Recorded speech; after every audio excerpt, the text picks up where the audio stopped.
There are things that need to be forgiven in order to be released. And forgiveness is really like that. Forgiveness is that mercy. Ladies and gentlemen, got my man Jeremy Totino here today. Jeremy, thanks for making time for this conversation. It's really good to see you, bro. How you doing? Yeah, thank you, bro. Good to see you as well. I'm doing fantastic, man. Just feeling blessed, living and loving, as I like to say.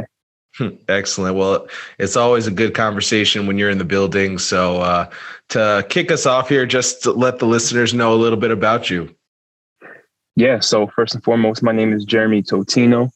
I grew up in Long Island, New York, currently residing in Syracuse, New York, upstate.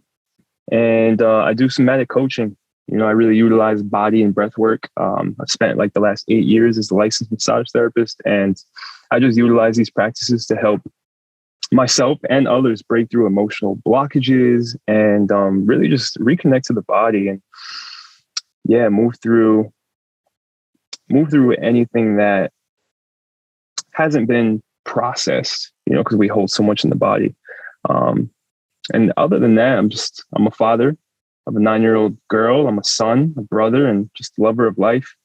And man, my mission is just to inspire love, self-love, and healing, and you know, just share my journey, share my experiences. That's amazing, man. Yeah, a lot of really good stuff there. And I can definitely co-sign 100% that you are a very loving man. You got one of the biggest hearts that I know. And I think you do an excellent job, just like being a man that's open-hearted and very masculine at the same time. You know, I think there's this narrative, at least like a cultural narrative, that a man who's loving, a man who has the courage to share his feelings, a man that's really in his heart space can't be powerful or can't be decisive or can't really have, I guess, what we traditionally consider as masculine. I think you hold both of those things so well, which is really inspiring for me. And one of the things that really just makes me love you so much. I've definitely had I've had the gift of being in a space where you were leading breath work, and it's such a powerful tool. So I'm looking forward to talking about that a little bit more on this episode here. But would love to talk a little bit about your story of really how you got to the point where you are now and doing the work that you are now and having the mission that you have now. So what was like growing up like for you? Yeah, man, I grew up, I definitely didn't come from privilege. I grew up, you know, to a mother, Puerto Rican, and my father, Italian, German, and both of them came from their own trauma, you know, and their own dysfunction and upbringing. So there was a lot there for us, you know. Growing up, I experienced a lot of addiction and codependency in the family, a lot of dysfunction. And, you know, we moved around a lot. We grew up in Long Island, and we moved to Pennsylvania from there, and a couple different parts of Pennsylvania throughout my adolescence. And then we moved back to Long Island, and it was quite a ride and a journey for me, and definitely a lot of instability in that. But I got to meet some great people. I got to meet some teachers of life, you know, throughout the process. And even when I was younger, I was always very sensitive, pretty spiritually in tune. But I had the opportunity to meet a neighbor when we lived in Pennsylvania, and he taught me a lot about things that weren't really discussed, like in my family, like energy and like Eastern philosophies. And he taught me how to meditate. You know, he taught me about chakras and all that stuff. And so it was interesting to see as I reflect now, like just even at 13, 14, I started developing my own practices to deepen that sense of spirituality with myself. And I just knew from an early age that I wanted to grow. I wanted to evolve and, you know, to be better. And, you know, that only began to deepen for me, you know, into fatherhood. I had my daughter when I was 19 going on 20. You know, I was young. My daughter's mother was young. She was 17. And, you know, we both, of course, we didn't know what the hell we were doing. But all I did know is that I wanted to be the best dad that I could be. And there were patterns that I wanted to let go of from my own childhood, you know, just my own father. You know, there was a lot of reactivity. There was a lot of rage and anger. And I knew going into fatherhood that I wanted to I wanted to release those things, and I didn't want to show up in the same way that my father showed up in many cases. So yeah, it was kind of, fatherhood was a rite of passage for me. And I know you and I have talked about this before. It was definitely a big initiation for me. And I would say it was part of my awakening for sure. I recall feeling quite a shift, you know, from the through the whole experience, you know, my daughter being born, and it was powerful. And then, like, just fast forward, you know, through many trials and initiations, in relationships, I learned to really start connecting deeper with myself and getting clear on like where I may have been spiritually bypassing throughout my journey, and going deeper into my psyche and connecting to my body. I started doing inner child work, and man, it was just, yeah, it was a big, big shift for me when I started to reconnect to my inner child, you know, which we all have, that little boy, that little girl inside of us that has been wounded, that has been abandoned or neglected. And for me, reconnecting to that little boy inside of me was like the next evolution for me. And it was sometime after that I connected to men's work, you know, in men's groups, which I know you're very familiar with. So Sacred Sons was the first group that I connected with. And, you know, after that, I reconnected with Jose and Modern Renaissance Man, and then you and Jetty. So yeah, it's just, that kind of sums up the journey, but you know, there's so much in between there that we could fill in so much space, but it's just been quite a ride, man. That's it. It's an incredible journey, man. Definitely a few parts that I want to dive back into. You know, the first thing that came up for me is you being biracial, you know, and growing up in Long Island and Pennsylvania, and just curious if you want to share anything about that experience.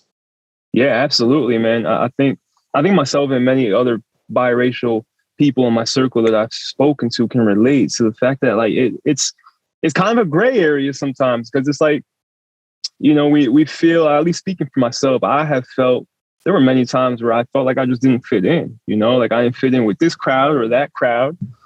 You know, obviously my skin color is white.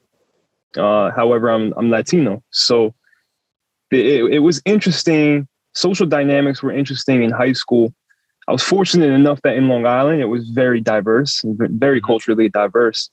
But after, you know, moving around to different states and different schools, it was tough because I never really had the opportunity to connect with, like really find my tribe, like my social tribe. And it was challenging in the sense of like, yeah, it was almost like not feeling fully accepted by other kids of color. And then also being kind of like indifferent to, you know, the white crowds, if you will. So it was, yeah, there was definitely some things there for me, just trying to find my place. Like, where do I fit in? And that was a big trial for me. Yeah, I can definitely relate to that, being biracial myself. And, you know, the first school I went to was pretty racially diverse. So a lot of different kids from different backgrounds. And, you know, I still had that difficulty of fitting in, or just like, you know, what's my place, right? Mm-hmm. Or I think the question that everyone has, which is, who am I? I feel like just being biracial, that question kind of comes up a bit sooner, because you quickly realize, well, I'm not completely that, or I'm not completely this, or I don't fully fit in anywhere. I'm kind of like this odd shaped peg, and there's no hole for me to fit in. So I can absolutely relate to that. And then, you know, the second school that I went to, that I stayed in until I graduated, was like pretty much like 98% white. You know, there was like no racial diversity there. And that was also a very big opportunity for me to come into myself, which was really, really difficult and uncomfortable. So curious, in some of those experiences of being biracial in Long Island and PA, and the reconnection to the inner child, if there was any connection there, if there was any healing that you felt needed tending to when you reconnected to your inner child. Yeah, man. I think being in relationship, all of my relationships, I've been with women who, were women of color. My daughter's mom, Afro Latina. In my last relationship, African American. So it really gave me permission to own my own biracial backgrounds, essentially. Especially my last relationship, we had a lot of conversations around this topic. So it was very liberating for me, especially, to answer your question more directly. Yes, as I connected to my inner child and started to uncover a lot of wounds and just conditioning, I recognized that there was definitely a lot of suppression in my own expression and authenticity because of experiences that I had in schools when I was bullied, when I was shamed for, the way that I would talk, specifically when I moved to a school that was predominantly white. Being from New York, there were plenty of times where kids would comment on the way that I talked, my accent, the way that I sounded, and, being a so-called wigger, right? so there were labels there that I had to face and release myself from, and give myself full fucking permission to just be who I am, and own who I am and where I'm from. That's beautiful. Yeah. Why you say coffee like that? Why you say coffee like that? Right. Sausage, Yeah, man. I can really relate to that authenticity piece. I think that was, again, just seeing myself in your story, which is what's so beautiful about hearing a man's story. That authenticity piece is something that I never had growing up. I felt like I was constantly looking for the connection with someone else, and which I don't think is inherently a bad thing, but in looking for that connection, I was looking to like mold myself in a way that would make them feel more comfortable, or make them feel like they liked me or could connect with me. Which again, I think the intention behind it is really the most important thing when it comes to that. So at that point, my intention was to be liked or to be accepted, right? And in that, it was fully selling out of my authenticity, because I was willing to give up whatever I was feeling, whatever I thought was right, whatever was true to myself, I was giving up in order to feel accepted by the person across the table. So that, inner child work for myself and growing up has really been defining what is truly authentic to me, like what is actually me and what do I actually want, and then how to show up in a space exactly as that. Yeah, well said, bro. I resonate with all of that. Like it's, we all crave connection, and it's pure and it's innocent, and at the same time, like it's, just giving ourselves that permission to remember who the fuck we are, and to really own all of it, and love ourselves and accept ourselves in all of it, man. And that's really the journey, that's the healing journey. And I definitely identify with a lot. I identified with a lot of people pleasing tendencies and just wanting to be liked, and being willing to shape myself into somebody else so that I would be liked, I would be accepted. Yeah, man. It's it does so much to us. And I think, at that age, whether we're in middle school, high school, that acceptance piece is so key, right? Because kids can be mean. I mean, you got a 9-year-old daughter, so I'm sure she's gone through some form of either bullying is a strong word, but maybe someone making her not feel so good, maybe even the other way around. So we really want to avoid that pain as much as possible. And a lot of times that's really comes to adapting to being someone that we're not truly, we aren't, right? Adapting to be that person just for the sake of being liked and avoiding the discomfort. The other thing I wanted to jump into, which, we can go as deep as you want, but is your relationship with your father. So I heard you talk about it a little bit, and would love to talk about that, and then segue into you becoming a father. How was your dad around when you were growing up? Yeah, I was fortunate enough that my dad was around growing up. My parents stuck it out. They've been together since I was a kid, to this day. And That's incredible. I definitely honor and respect them for that. Now, it definitely was not sunshine and rainbows. You know, there was a lot there that I experienced, a lot of challenge and obstacles and traumatizing events that were there. But there was also a lot of love. There was also a lot of beauty in it. And my relationship with both of my parents, not just my father, has definitely grown and evolved. The more that I've developed and deepened my relationship with myself, you know, and got clear from a lot of childhood wounds. I think one of the most powerful things for me after I had my daughter was when I started doing the inner child work. It's just, I started journaling. I wrote a letter to both of my parents. I didn't send it to them. It was just for me. And I just allowed myself to just dive in and express anything that I needed to express to free myself from it, you know, and really start to forgive them, you know. And I think forgiveness is something that we'll touch on in this conversation as well. But that was a big piece for me, is like forgiving my parents for so many things that I didn't even realize I needed to forgive them for, you know, for me to be free. So yeah, that was powerful. And my dad and I, we've grown closer. He started doing men's work.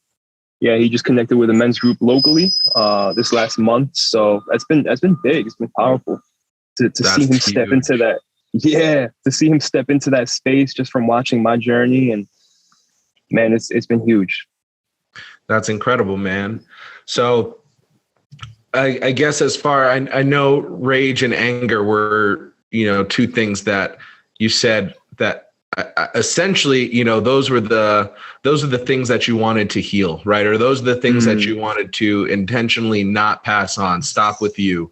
You know, and I think we talk about ancestral healing and healing ancestral traumas. And, you know, I think there's this huge wave, especially for fathers, of like, what are we going to pass on to our kids and what's going to end with us, you know? And that's a big part of, at least for me, what men's work is all about. You know, yes, I want to be the best man I can be, but for the sake of is that my children can then be 1,000 times better than I am, and whatever better is, you know, that's obviously subjective to each and every person, but you know, they won't have to heal things that I did. That's my goal, at least, you know? So yeah, I guess curious what, you know, ancestral healing means to you, and, you know, what healing the lineage means to you and what that actually looks like for you as well. Yeah, man, what's coming up for me is like this passing of the baton. And I feel like, you know, I'm thinking back to even my parents, like understanding my parents' childhood and where they come from, and, you know, what things that they've shared with us, myself, my siblings, is like, they experienced so much shit that I couldn't even really fathom. And they've broken many cycles themselves. So I honor them for that. And I think generational trauma, it's just a cycle. It's a cycle that we all have the opportunity to break each generation. And it's going to look different per generation, you know? And I think it's just, I think it's a domino effect. I think it starts with one generation deciding, you know what? I'm not going to physically abuse my kids anymore. But in that, there still may be other forms of abuse or dysfunction. And then the next generation decides, all right, I'm not going to verbally abuse my children anymore. You know, and it's just this continual cycle until generation after generation. I feel like we're raising our consciousness, and we're becoming more aware of the deeper seeds of trauma and pain that are in our DNA, you know. And really, it's the awareness piece is key. I think it's just becoming aware of all the things that are there, and understanding where we came from, understanding any tragic events in our family, and just the roots of where it all comes from, understanding all of that, so that we can have the wisdom to move forward in a different way. And to do better and to be better. Absolutely. Yeah, I think that's very, very well said. You know, I really love that breakdown of like, maybe, you know, in the healing of trauma, you know, maybe one generation or healing of violence or abuse. Maybe one generation it's physical, and then the next generation maybe it's verbal, and then the next, so kind of going down the line like that. I'm sure you being a dad have caught yourself in moments being like, holy shit, I just sounded just like my dad. I know for me, that has definitely happened. I have a great father. I love my father very much, and there's certain things I can remember, especially verbally, that really were damaging to my self-worth at the time. It really affected my confidence, and I definitely have made it a point that I don't want to do that to my son or my daughter. Right. Or that's a way that I can be a better father than my father was, which I know that's what he wants for me anyway. Right. How could he not want that for me? That's what I want for my son. I mean, he's only 3, but he's got a minute, but still, it's still what I want. So there are moments that I've caught myself, and I remember this one time my son did something, and I looked at him and I said, "What are you thinking?" And I paused immediately. I was like, oh my God, that sounded just like something my dad would say to me. And when I was a kid, and would totally just make me shut down because it would make me feel like I was dumb. Right.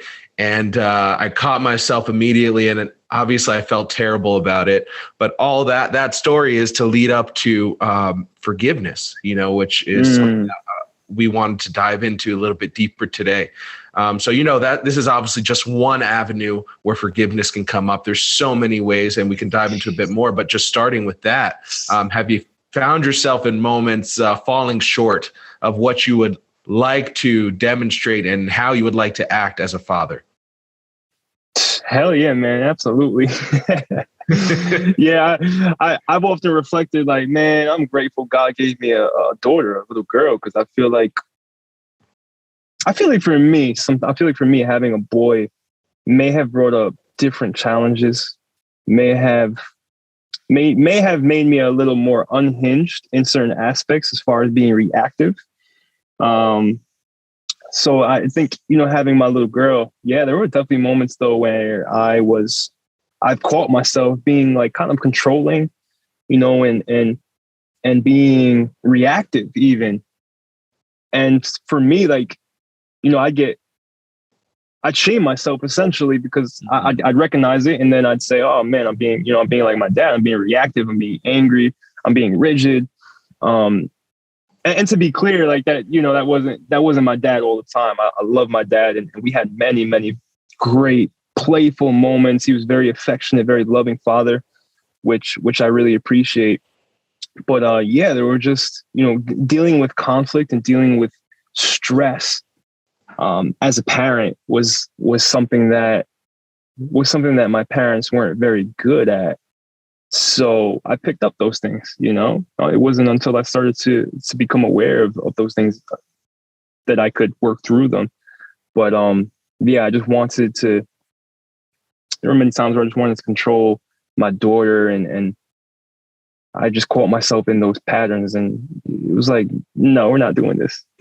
We're not doing this. Yeah. Well, I think you said a key word there, which is shame, and I think the opposite of forgiving ourselves is shaming ourselves. And I know it's a very common sentiment for men. I know it's a big one for me that I've really worked on, decreasing as much as possible. Still comes up all the time. But shame is an interesting one because there is a level of awareness you need in order to have shame, right? If I'm not aware that I fell short, then I will never have shame, right? So it's a sign of there is awareness there, but it isn't really an effective way to move forward, right? It's not shame an effective way to find a better solution. So curious, what's the process for you of moving from shame to forgiveness? And maybe there's a step or two in there that I'm missing, but curious what that. Yeah, man. I think it's also important to add that, when we talk about anger and rage, which are very primal emotions that we can tap into in healthy ways, but when they're expressed in unhealthy ways, and when we repress anger, we're often masking deeper emotions like that shame, like that sadness. Especially as men, it's so much easier for us to feel and express anger. It feels safer. And that's just how we've been conditioned societally. So yeah, shame, it's a very heavy, dense emotion. You know, they say it's a very low frequency or vibration, they say. And I feel for me is step one, of course, becoming aware of where I'm harboring any shame. And really, like, it starts with the mind and getting clear on any thoughts that I catch myself in shaming or self-criticizing myself, and starting to reframe those thoughts. But, you know, as you know, I work with the body. So the body keeps a score. And I think we hold so much unprocessed emotion in the body, and shame is a big one, especially like sexual shame. We all have on some level. So I think like just connecting to the body and seeing where we might have shame. This is the practice that I do, seeing where there might be shame. And sometimes it comes up as sadness, you know, and just allowing myself to feel that, reframe it.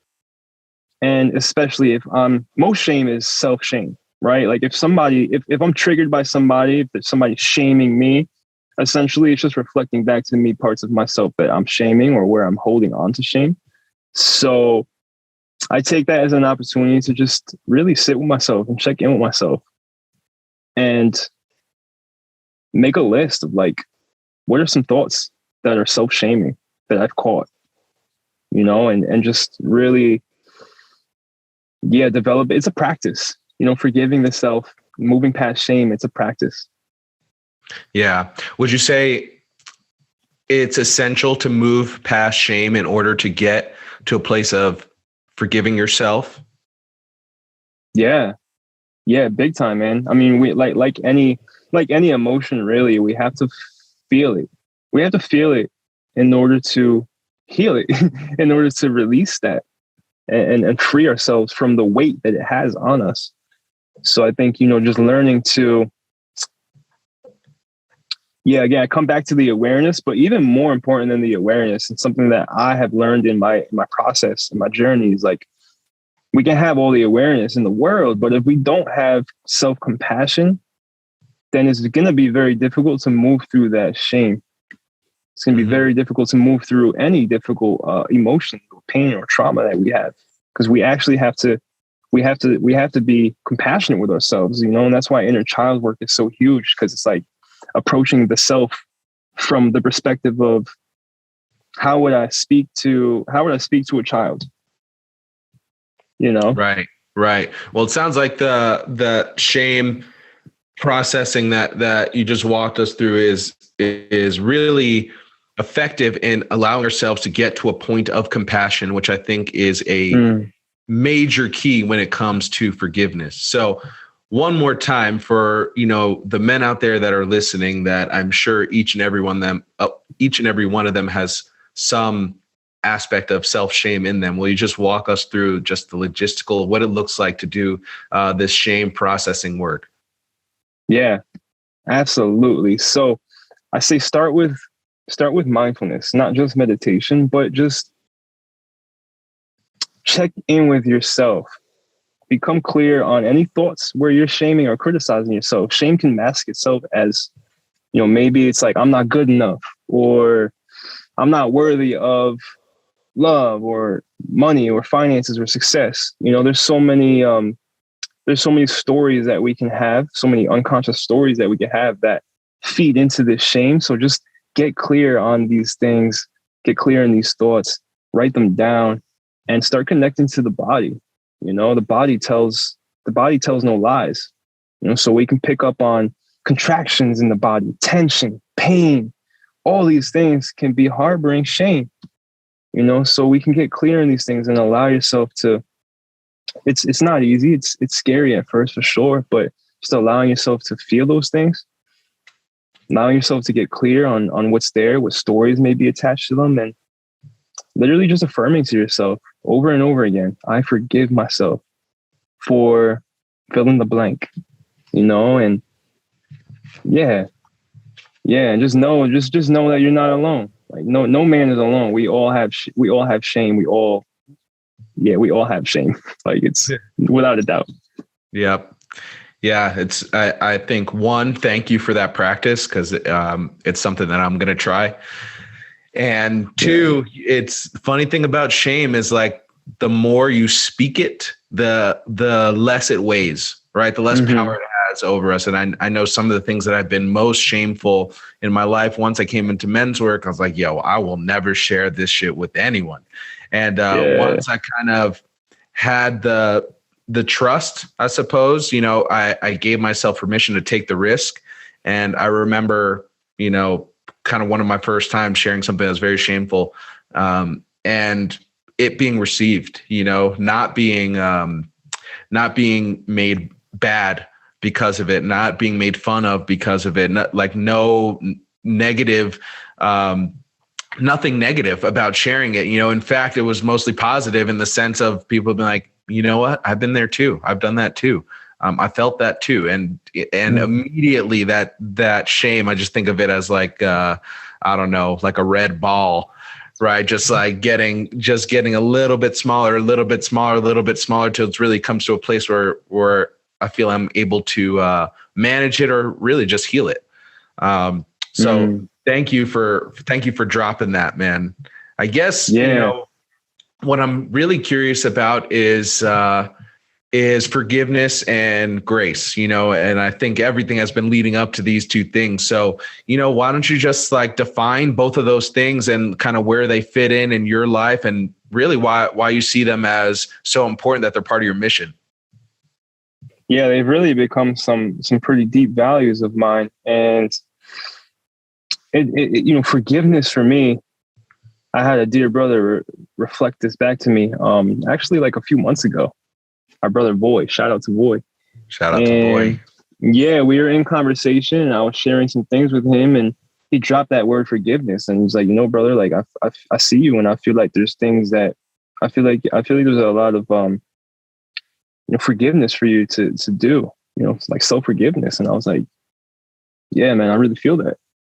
And that was the one thing that came through for me, is like on this journey, I strive for freedom, personal freedom.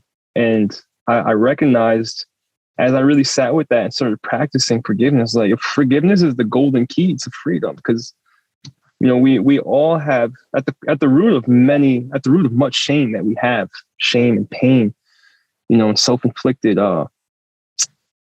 pain. Oftentimes there are things that need to be forgiven in order to be released. And forgiveness is really like that. Forgiveness is that mercy. Can I pardon myself from past mistakes? Can I have mercy on myself for failures? And just dropping into things like I had to forgive myself for being the people pleaser, right? Like we spoke on that earlier, like being liked by others and wanting to be liked by others, and fucking suppressing my own authenticity and my own expression, and so many things and patterns that I had to forgive myself for before I can like really truly transcend them. I had to forgive myself for.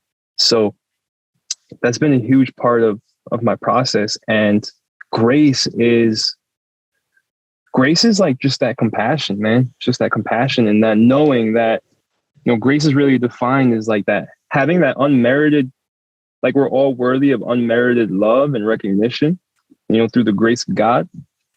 And for me, that's been huge in the journey, in the process of uncovering so many things, so many wounds, because it gets heavy sometimes, man. It gets really difficult, and shame comes up. Critical, self-critical thoughts, they arise in the process, we can be as conscious and aware as we want to be, but we're still going to make some mistakes. We're still going to have failures in our lives. That's how we grow. That's how we continue to evolve. And in that, I recognize that there was a space, a very important space for grace. It was a big one for me, because when I started this journey, I had developed a lot of awareness in a short amount of time, but I had not developed the ability to hold myself with compassion and to have grace, and give myself the mercy that I needed to really move forward. Right. I often say, like, we can't, we can be, as guys who like to get, as guys who like to get riled up and grow and do the work, sometimes we could fall into that healing trap where it's like, yo, I gotta just keep grinding. I gotta keep doing the thing. I gotta keep growing, and, essentially the fix it mentality. And all of that, I've been there. And all of that is rooted in shame. All of that is rooted in unworthiness, So I had to learn grace through the process and forgiveness through the process so that I can still experience bliss and ease through the process. I can still experience and receive love. That's huge. It's huge. Yeah. It makes me think of, we are all worthy of bliss. We're all worthy of happiness. We don't have to earn happiness. And that's what came up for me in hearing this, the grind mentality of like, if I do all this work, then I'll get there. And, I've definitely been there. I still be there sometimes, Yeah, man. Yeah. The sense of that we have to earn our happiness, or we have to earn being whole, as opposed to, it's our birthright to be happy. It's our birthright to be whole. And if we can get out of our own way, or if we can love ourselves for as we are, then we can experience that bliss, because that's what we were born to do. Yeah, that's a fact, bro. And in that there's so much room for, self-acceptance is another thing that we drop in. Like that's a big part of it as well. Like, can I accept myself for where I am right here, right now? Fully accept myself, in knowing that we are already whole, we are already complete, and that healing trap it's a deep trap. It's a rabbit hole, man, because, and I know, again, I've been there many, many times. Mm-hmm. I've been stuck there, and I know many guys who have, and it's just, it's that no pain, no gain mentality, and feeling unworthy. Like, I'm not ready to do this or be this until I get there. It's destination based, and that's not the journey, man. The journey is literally just enjoying the ride, going through the ebbs and the flows, and just, learning where we can accept ourselves more, where we can love ourselves more, where we can give ourselves more grace, more compassion. That's how we really enjoy life. That's it, man. Well, to drop it in a little bit more, what's been the toughest thing about yourself to accept? Yeah, I think for me, it was like recognizing some codependent tendencies, man. Like, that was a big one that came up in my last relationship. A lot of codependent things that I became aware of. It was just a codependent relationship, let's be real. And there was a lot of beauty in it. And I'm very, very grateful for my previous partner. But yeah, there was an opportunity there for me it was the deepest healing that I've gone through. A lot of initiations in it for me, but I had to really learn to forgive myself and accept myself for, I was addicted to the relationship. Like, let's be clear. That's essentially what codependency is. I was addicted to seeking validation from this woman. I was addicted to her affection. I was addicted to her approval, and it drove me to choose the relationship over my daughter in certain instances, where it's like I could go spend time with my daughter, or I could spend time with this woman in the relationship who also had kids of her own. And there were times where I would just rationalize to myself and just sink right in, and I could say that there was a little manipulation there, and there's a lot to it, but in reality, all relationships are just a mirror. So yeah, I got to see parts of myself, got to see shadows and blind spots that I did not like. A lot of insecurity, a lot of holes in my self-worth that I wasn't aware of until relationships. So I had to do a lot of work around that, man. That's a big one, man. Yeah, relationships are just a big, clear fucking mirror.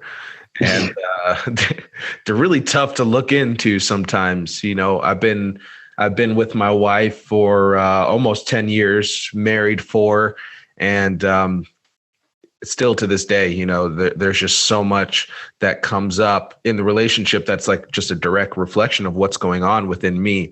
And it's really hard to look at sometimes. And I think those are often the things that are most difficult for me to accept about myself. Right. And especially, for me, it's always like, and this is for every man out there, wherever you tend to get defensive, there's something there. Like that's like that keep digging right there, because that there's treasure underneath there, even though it's difficult to look at and difficult to dig and get to, like it's trying to tell you something.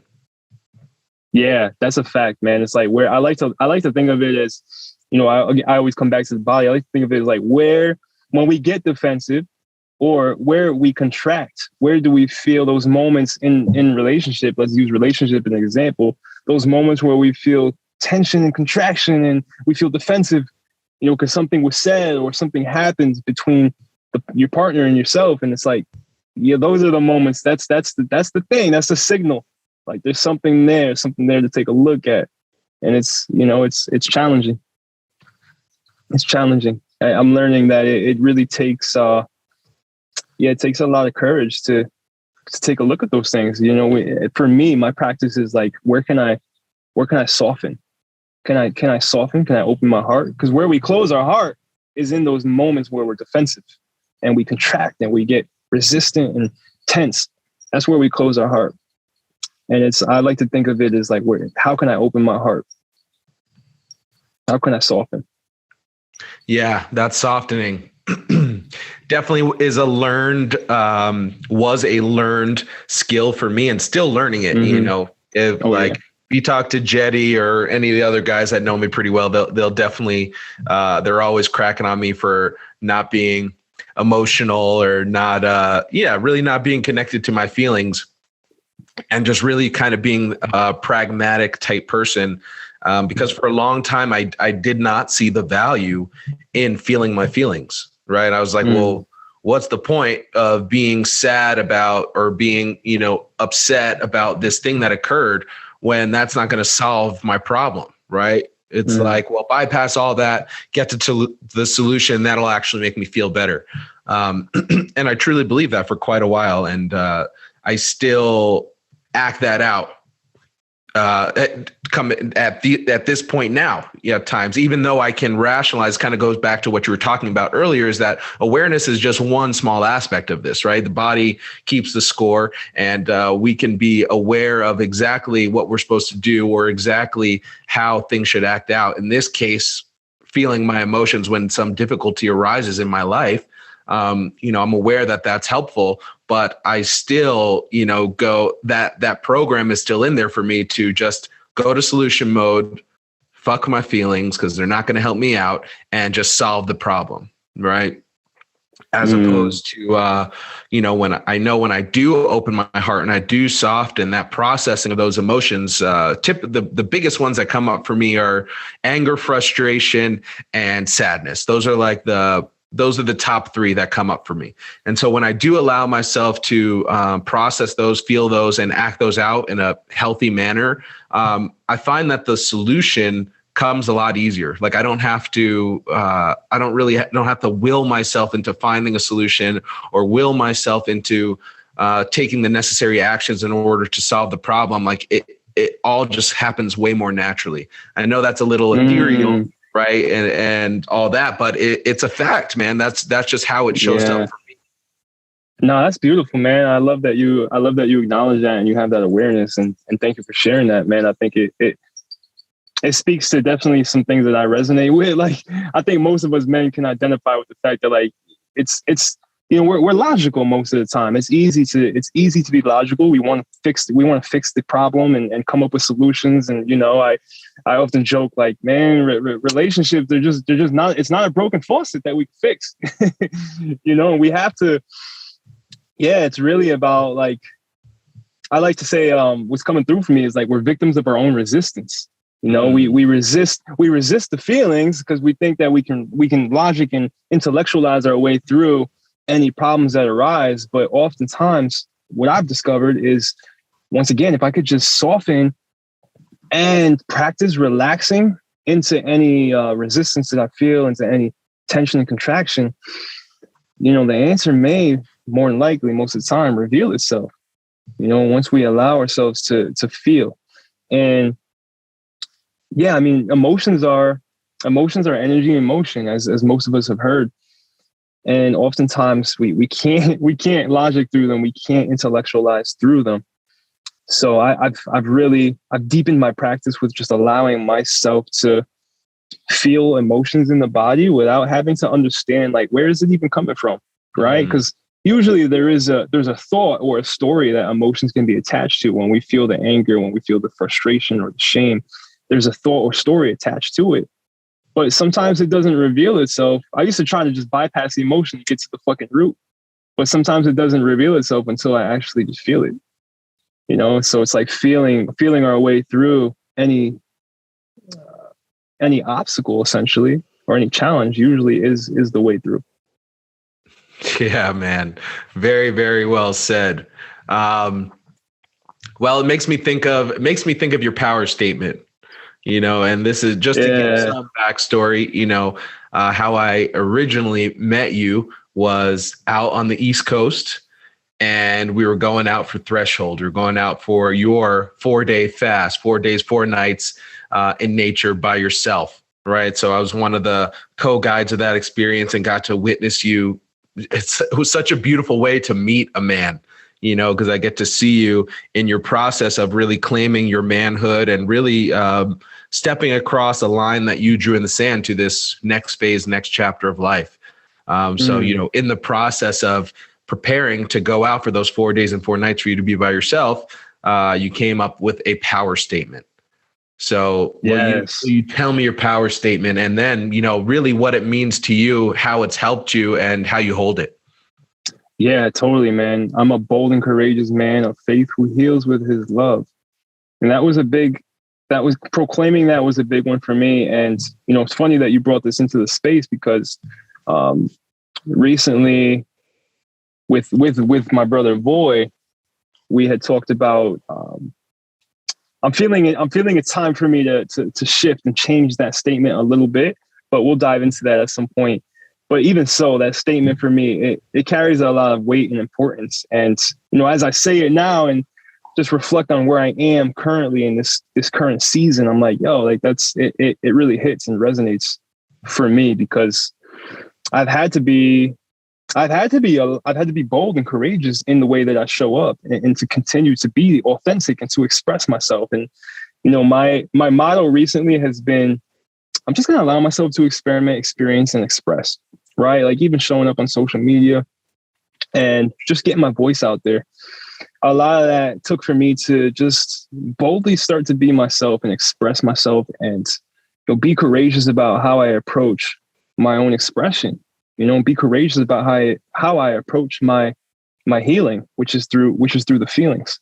You know, approaching my feelings and being courageous enough to actually feel, and not be afraid to feel. You know, I'm a sensual man, and that's something that I fully own, and that's more of a recent ownership for me. It's like, I'm a sensual man, you know, and what does that mean? You know, sensuality is our senses. You know, I've always been very, very in tune and connected to my senses, like, you know, sense of touch. Of course, I work with touch, sense of sight, smell, taste. I've always been very in tune with these senses in my body. So I'm now in a place where I'm like, yo, that's me, unapologetically bold. I don't care. And, you know, I approach life, I approach others with the love, you know, and just my open heart, and allowing myself to be that way and express myself in that way. And I think it's, you know, it's inspired, safe to say it's inspired, and has helped a lot of other people in their healing process just by being me. So I'm really, really grateful for that. That's a fact. I can definitely attest to that. You know, I know myself, I have experienced a lot of healing by just witnessing you being you. And, you know, I think it's just the acting out of being courageously accepting of yourself. It's like, wow, if this man could do it, then I can accept myself courageously. And then in you speaking, what it really brought up for me is that all of us are born with our gifts, right? We're born with the gift. And a lot of the process of whether it's becoming a man or personal development and self-healing work, a lot of that process is like stripping away the layers so we can courageously give ourselves the permission to give that gift, right? It's not finding a gift because we just got it. You know, they're the things that come up throughout our life that we're like, wow, I'm really good at this thing, or I really love this thing, or people are always asking me for this thing. Like we all have that, right? It's the process of getting all of our whatever bullshit, our shame, our discomfort, our self-limiting thoughts, getting all those out of the way so we can just simply give the gift. Yeah, man, that's beautifully said, bro. It's so true. I often say, like, you know, this journey of self-mastery, healing, and personal development, like it's a journey of remembrance. Like you said, we were born with everything that we could need. We have everything that we need within us. It's God-given, baby. And yeah, it takes for us to remember over and over again all these things that we have within us, you know? And it's like, I think about like, even like role models or other people that I've looked at where I'm like, damn, like he has something that I don't have, or this person has something that I don't have. Oftentimes it's actually the opposite. It's like the people we look up to the most, you know, where they're just reflecting back to us parts of ourselves that we've just not integrated or taken ownership of. So it's just this process of, like you said, removing the layers, peeling back the layers of like, what's covering up, what's suppressing this authentic part of myself, this gift that I have in my body, in my being, that needs to just be remembered, to be revealed. I love that, man. It really just goes along with the narrative of softening, opening, and feeling, right? Yeah. Because from that space, we can really discover a lot about ourselves. Yeah, man. It's like, I feel like a lot of it is like, if we can sum all of these things up into like one word, it's receptivity. That's what's coming through for me. That's what's coming through from spirit right now.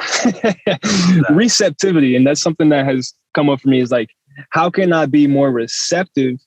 You know, because when we're receptive, that's when we can receive more wisdom. We can receive more answers that we look for. Because the questions that we all have, you know, the answers are there. It's just a matter of like really connecting with ourselves, connecting with spirit, whatever that means to each individual, and just being receptive to what comes through. You know, even love, abundance, you know, bliss. A lot of these things take for us to just soften into, because it's always there. You know, all these things are always there, readily accessible for us. And it's just a matter of softening into it, removing anything that's not love, that's not abundance. Slow the fuck down, stop grinding, right? Right. See this. Slow down. Yeah, man, that's literally it, brother. We gotta slow down, man. You know, we often hear the saying, life goes so fast. And there's a truth to that. We have a lot of time, but life goes fast. However, I believe like if we slow down, we can really extend that time a little bit more, you know, and just extend our lives, you know, and live happier, healthier, more joyful lives. Yes, sir. Well, speaking of being courageous and bold, which you were talking about before, you are making a courageous and bold move from upstate New York out to Austin. I know that's coming up at the end of the month. And, you know, a couple things around that.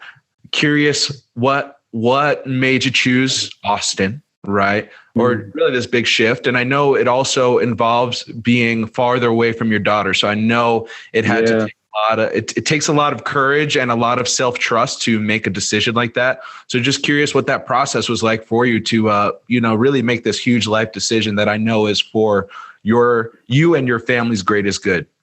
Yes, man. It was a big decision for sure. It was back in March. I went out to Austin for my first time, spent a week out there, and I did 4-day intensive training in somatic release breath work. And it was just a beautiful experience. I had no intention of going out there like, yeah, I'm going to move here. But after the week and just spending time, you know, connecting with a dear brother who I got to connect with in person, for the first time in like 2 years, and just, soul family out there. It definitely highlighted for me, like, I crave tribe. I really desire to be around people that I feel supported in my expression. And I recognized, I sat with that for a little while. I came back to Syracuse, and, I have my immediate family here for sure. I have my daughter here, but, I recognized, like, what would it mean to really love myself and make a decision to go somewhere, go to a new place that supports my expansion, that I felt really would support my expansion. And I just gave it to Spirit, man. I literally said at one point, I was like, Spirit, I give this decision to you. Like, you show me signs, give me any signs. And there were definitely a lot of synchronicities and signs that I received. And after a few days, it became clear for me, like, this is a firm decision. I want to move to Austin. It feels like a new chapter. It feels like a new evolution for me. And when I proclaimed that decision, when I decided on that decision, I was like, yeah, it was a new threshold for me. Essentially, it was a new rite of passage, because I definitely went through I was working with a mentor of mine, and we were uncovering some programs that weren't going to serve me in making that move. A lot of scarcity came up for me, and even like people pleasing, like, thoughts and worries of, like, God, I have my daughter here. What are people going to think? A lot of limiting beliefs that came up for me. But when I proclaimed it, I affirmed the decision and affirmed myself. And, through the process, I've been able to, I feel, just deepen my connection with my family as I communicated to them this decision. And, my daughter's mother and I, we have an amazing relationship. Like, we're very, very tight. And I'm so grateful for that. So I actually received a lot of support in it, and everyone knowing that, I clearly stated, like, I'm going to be coming back. I'm going to be visiting. And, I am not going out there without any plan. For me, it's a process. It's definitely been a process, man. It's really allowed me to step into, like, that faith, that faith in my power statement, and the trust in myself, trust in God and the universe. And, so much has become clear for me through the process. I'm literally, like, just in the last month, I'm just coming out of, like, major breakthrough. Definitely experienced some ego dying through the process. And it's been beautiful, man. Like, just really looking forward to this new season, this new chapter. And yeah, I'm really going out there to, not necessarily looking for anything other than tribe, but I'm bringing everything with me. That's one thing that has become clear for me, is, like, I'm already bringing everything I have, everything I need is coming with me. Like, everything right here, my heart, my love, my faith, my trust, my power, my gifts, everything's coming with me. So I'm not going there looking for any of that, and it feels really good to acknowledge that. So yeah, I'm just going out there to essentially just start anew, man. New business, launch a new business, essentially, around all the work that I've done, the body work, the coaching, mindfulness, all that stuff. That's incredible, man. Yeah, I really want to, two things, that last piece that you said around bringing everything with you, bringing everything that's within your heart, and just you as Jeremy Totino in his whole authentic self. It's such a beautiful, I guess, turnaround or journey from where we started this conversation, as far as just, the boy Jeremy who had a hard time being authentic, right? Had a hard time accepting himself and being the people pleaser. And from that to this next chapter that's about to begin, where you're stepping into this new land fully as yourself, right? Nothing to hide, nothing to be ashamed of, and everything to be proud of, and everything to own. I think it's a beautiful journey. And I really just wanted to highlight this. Obviously people move all the time, right? People go to different places all the time, but I think there's something special about this, because the level of intentionality that you're bringing to it, and that you bring to everything into your life. And also I guess I always have a increased sensitivity, or I'm always focusing on just the fatherhood line. Obviously that's my mission, the work I do. But it's so difficult for us fathers to choose ourselves. Right. And I know for me, I'm sure it comes up for you too, because I'm not special, that the guilt, right, or just feeling selfish when we're choosing ourselves, and how that could potentially mean our children or our families are suffering, right, because of that. So just that level of guilt, as opposed to, in your story, it's like you came from a place where this was a great decision for you, not just for you, but it was a way for you to fully accept your needs and where you're at. And in choosing that, you end up getting all of this support, unexpected support, from the mother of your child, I'm sure from your daughter as well. Like, you get all this support that you're not expecting. It just goes to show that, when we choose ourselves and when we're choosing what is in full alignment with what we need, like, everyone around us benefits. Now, I know this is not going to take away from the challenges that come up, but it's like, Totally. Really just want to congratulate you for being able to see the opportunity in it and overcome all the difficulty that went into making that decision, or tried to get in the way of you saying yes to what your soul really wanted, man. Yeah, I appreciate you dropping that in, man. Well said. It's definitely, guilt was a huge one for me. That was a huge thing that came up for me, man. Like, damn, like, what are people going to think about me? I'm moving away from my daughter. Even though I knew, like, I was setting the intentions and the plan, I had the plans to come back and visit and all these things, right? Like, I knew how I was going to navigate it, but it was like, damn, the guilt was there, so that was definitely a big piece for me. And it's been empowering to, just step in and utilize those tools of grace, of self-compassion and trust, and again, receiving that support, that unexpected support was huge for me. I almost wasn't expecting it. And I knew that I still needed to be unwavering in my decision regardless, but receiving that has been beautiful. And I think it's just a testament to how far I've come, and, the influence and the impact that I have on the people in my life that I've often questioned. So yeah, I've often doubted myself. So it's beautiful, man. It's beautiful to see. And I empower my daughter as well, in the decision. She's excited with me because, because she understands in her own way that, in my family too, that this decision is for me essentially, but I get to actually show up as a better, more present, more happy father when I come spend time with her, because I'm living in my purpose. I made a decision. I made a decision for me. So, and she gets to come and travel to a new place, when that all aligns, and I'm excited for her. She's an adventurous spirit. So I want her to have the opportunity to travel and experience new things. And yeah, man, and abundance is here and near. So all is well, bro. That's incredible, man. I love it.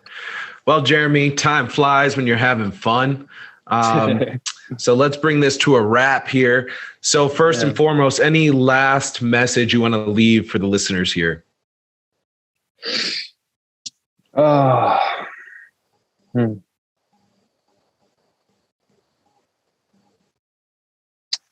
Just trust in yourself.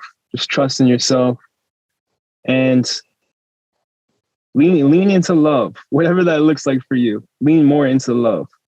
If you do that, love is the way. Love is the way to freedom, to liberation. So just lean into love, bring more love into your life, into yourself. It's a beautiful thing. Beautifully said, man. Yeah. Love that. And last but not least, big up yourself, man. Let people know how to connect with you, where to follow you, anything that you're offering, shout out, whatever you want to shout it out. Yes, sir. Yes, sir. So right now you guys can follow me on IG at Jeremy Anthony T. And as far as offerings, I don't have offerings listed at the moment. It's currently in the works for me. But I'd be happy to connect. Follow me on IG, check out some of my content. I've got more coming, and yeah, I'm just happy to be of service in any way that I can, and just share some of my experiences in my journey. Beautiful, man. Well, Austin is lucky to have you coming, man. I'm a little jealous, you know. Appreciate it, bro. Hey, at least I'll be a little closer to you. Yeah, there we go. There we go. I love it. Well, Jeremy, I really appreciate you making time for this chat. Appreciate all the gems that you dropped, and I know a lot of men are gonna really get some support from just listening to what you had to say. So, thank you so much for bringing your truth to this conversation, brother. Thank you, man. Appreciate you. Much love. Much love, brother.